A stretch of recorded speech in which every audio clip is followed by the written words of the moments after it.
सबों को जय मसीह। लूका का सुसमाचार 13 अध्याय उसका 6 पद पर ऐसे लिखा है, वो उसमें फल ढूंढने आया परंतु न पाया। हालेलुया। सबसे ज़्यादा फल चाहने वाला व्यक्ति एक किसान है। उसका खेती में बारी में बहुत फल मिलने से वो बहुत खुश हो जाता है, क्योंकि वो उसके लिए बहुत मेहनत किया है। यहाँ पर अंगूर का बारी में लगा हुआ अंजीर का पेड़ में फल ढूंढने पर नहीं मिला। तब उसने बारी के रखने वाले से कहा, इस पेड़ को काट डाले कि ये क्यों ये भूमि को भी रोके रहे। माली उत्तर दिया, हे स्वामी, इस वर्ष और रहने दे, मैं खोद कर चारों ओर काट डालूं। आगे को फले तो फला, नहीं तो काट डालना। इधर फलने के लिए और सब एक अवसर और दे रहा है। हालेलुया प्रियो, ये एक बड़ा सच्चाई हमें बताता है। पाप का कीचड़ से प्रभु हमें हालेलुया हालेलुया खोद के निकाला। हालेलुया पवित्र लोगों के संगति में हमें खड़ा कर दिया। प्रभु इसलिए हमें रखा है हम फल देने के लिए। हालेलुया यीशु कहता है, मैं दाखलता हूँ, तुम डालियाँ हो। जो मुझ में बना रहते हैं वो बहुत फल लाता है। हालेलुया जो डाली मुझ में है और नहीं फलते वो काट डालते हैं, और जो फलती है उसे वो छांटता है ताकि और फले।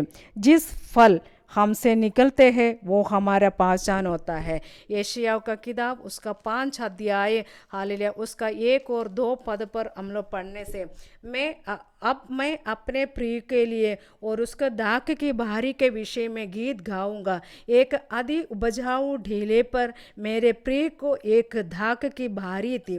उसने उसको मिट्टी खोदी और उसके पत्थर बनकर उसमें उत्तम जाति को एक दाखलता लगाई। उसके बीच में उसने एक घुमट बनाया और दाखरस के लिए एक घुंड भी खोदा। तब उसने दाख की आशा की, परंतु उसमें निगम्मी दाखें ही लगी है। हालेलुया प्रियो, ऐसे एक फल हमसे नहीं होना चाहिए। हमारा प्रभु हमसे फल ढूंढता है तो उस फल मिलना चाहिए। कभी हमसे कुछ फल नहीं निकला तो निराश मत होना। प्रभु एक अवसर हमें और दे रहा है। आगे को फले तो फला, नहीं तो वो काट डालेगा। जो वृक्ष नहीं फलता उससे कोई हालेलुया देखभाल नहीं करेगा। गलाती उसका 5 अध्याय उसका 22 पद पर ऐसे लिखा है, हालेलुया पर आत्मा का फल प्रेम, आनंद, शांति, धीरज, कृपा, भलाई, विश्वास, नम्रता और संयम है। ऐसे कामों के विरोध में कोई भी व्यवस्था भी नहीं है।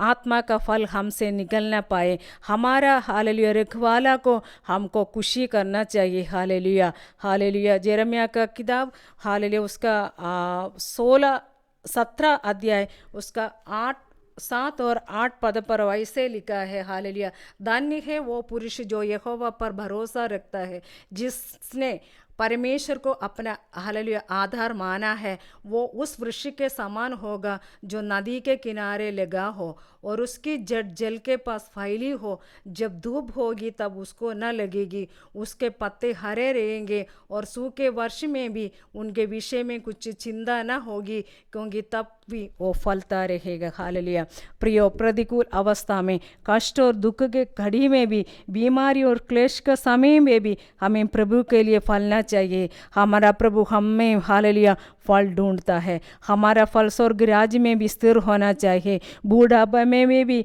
हम लोग फलना चाहिए। प्रभु के हाथों में अपने आप को समर्पण कीजिए, अपने आप को पूछिए सच्चा रीति से, क्या हमें फल लाता हूँ? मेरा फल उपयोग शून्य है या प्रभु के हालेलुया खुशी रखता है? प्रार्थना कीजिए आत्मा का फल मुझसे निकलना पाए। आदि के फल फलने के लिए प्रभु मुझे शक्ति दे, आपके लिए फल लाने के लिए, हमारा फल हालेलुया बना रहने के लिए हमें सहायता करे। प्रभु आपका संग है। आदि के फल लाने के लिए, आपका जड़ वजन में लगे रहने के लिए प्रभु आपको सहायता करेंगे। प्रभु पर आश्रय रखें, प्रभु आपको सहायता करेगा। God bless you all.